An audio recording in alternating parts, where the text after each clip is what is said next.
Welcome class 11 students. Today we are going to start chapter 4, Animal Kingdom. When you look around, you will observe different animals with different structures and forms. As over a million species of animal have been described till now, the need for classification becomes all the more important. The classification also helps in assigning a systematic position to newly described species. इतनी सारी animals की species हैं जो आज तक describe हो चुकी हैं और अभी भी होने को बाकी हैं।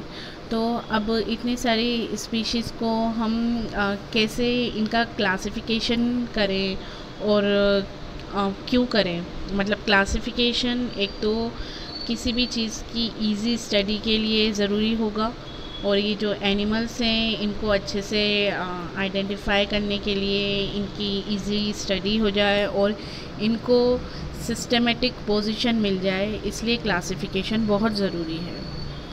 अब क्लासिफिकेशन का बेसिस क्या रखा गया? देखने को तो एनिमल्स में बहुत सारे स्ट्रक्चरल डिफरेंसेस मिलते हैं, लेकिन कुछ फंडामेंटल फीचर्स होते हैं जो सभी इंडिविजुअल्स में कॉमन होते हैं, जैसे cells, arrangement of cells, body symmetry, nature of coelom, pattern of digestive, circulatory और रिप्रोडक्टिव सिस्टम। तो इन्हीं को बेसिस ऑफ क्लासिफिकेशन माना गया। Next topic is level of organisation.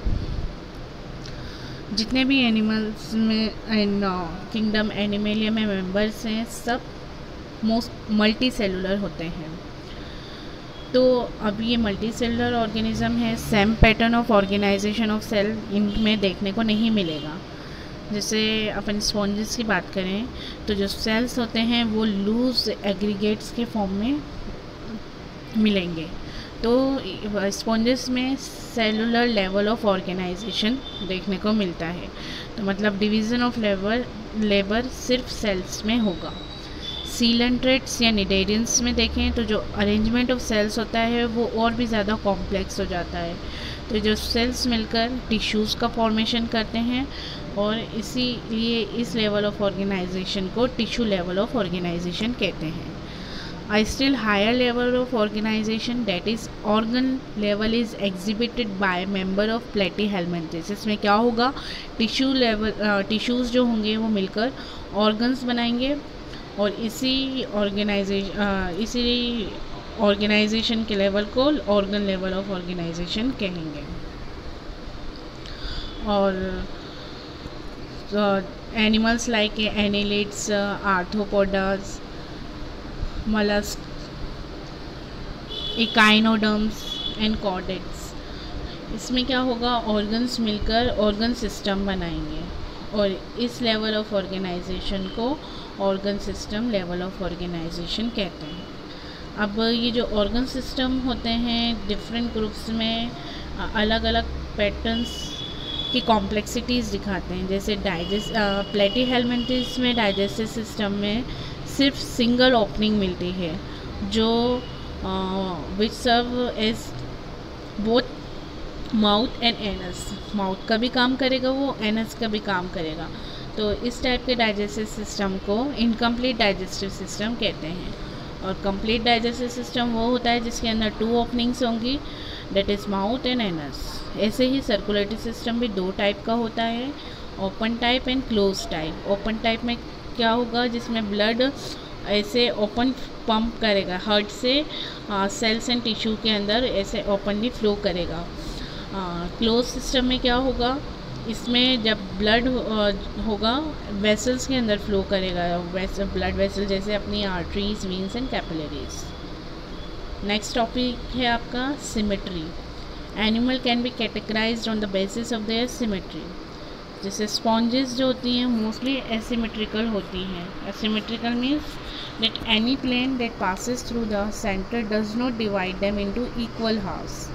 और नेक्स्ट आती है radial symmetry, when any plane passing through the central axis of the body divides the organism into 2 identical half. Radial symmetry आपको सीलेंट्रेट्स, टीनोफोर्स और echinoderms में देखने को मिलेगी। और जैसे हायर फाइलम एनिलिड्स, आर्थ्रोपोडा, इनमें क्या होगा, जो body left identical identical left and right halves के अंदर डिवाइड हो जाएगी एक ही प्लेन से, और इसे बायलैटरल सिमेट्री कहते हैं। जैसे फिगर 4.1 शोज बायलैटरल सिमेट्री, और बायलैटरल सिमेट्री सारे वर्टिब्रेट्स में देखने को मिलती है, और figure 1 shows radial symmetry.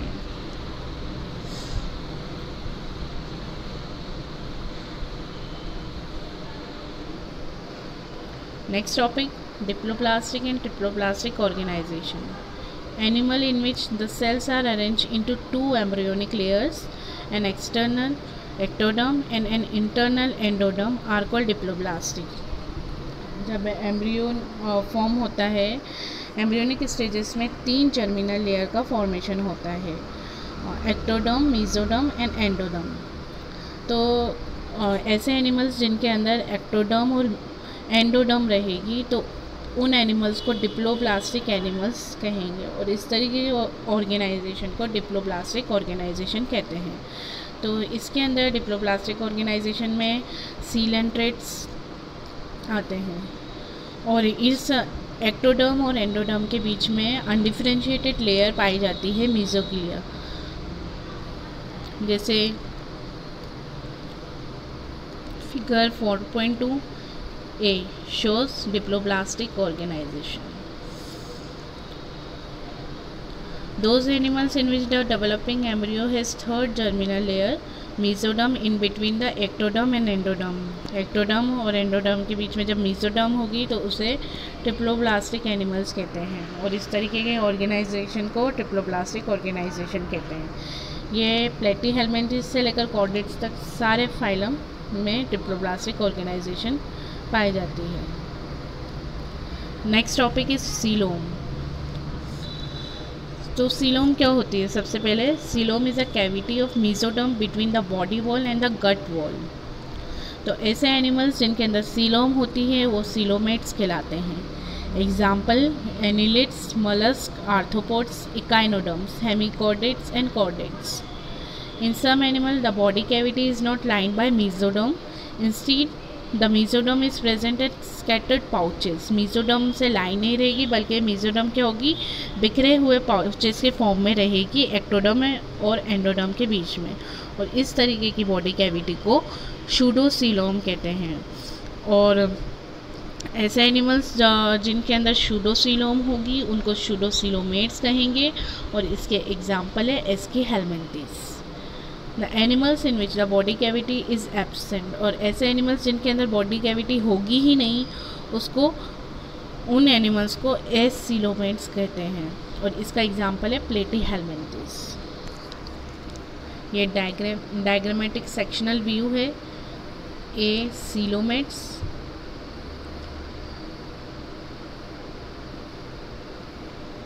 B pseudocoelomate and C acoelomate. Next topic, segmentation. In some animals the body is externally and internally divided into segments with serial repetition of at least some organs. For example, in earthworm. ये metameric segmentation देखने को मिलता है earthworm में. The body shows this pattern called metameric segmentation and the phenomena is known as metamerism. Next, notochord. Notochord is a mesodermally derived rod-like structure formed on the dorsal side during embryonic development in some animals. तो ऐसे animals जिनके अंदर notochord होगी उनको chordates कहते हैं, और जिनके अंदर ऐसा स्ट्रक्चर नहीं बनता उनको नॉन कॉर्डेट्स कहते हैं, जैसे पोरिफेरा टू इकाइनोडर्म्स. ये सारे एग्जाम्पल, ये सारे फाइलम नॉन कॉर्डेट्स के अंदर आते हैं. सो classification of animals. In figure 4.4 there is broad classification of animal kingdom Animalia based on common fundamental features. इसको आप रीड करेंगे. नेक्स्ट क्लास में हम फाइलम्स का इम्पॉर्टेंट कैरेक्टरिस्टिक, हर फाइलम का इम्पॉर्टेंट फीचर्स और कैरेक्टरिस्टिक डिटेल में पढ़ेंगे. Thank you.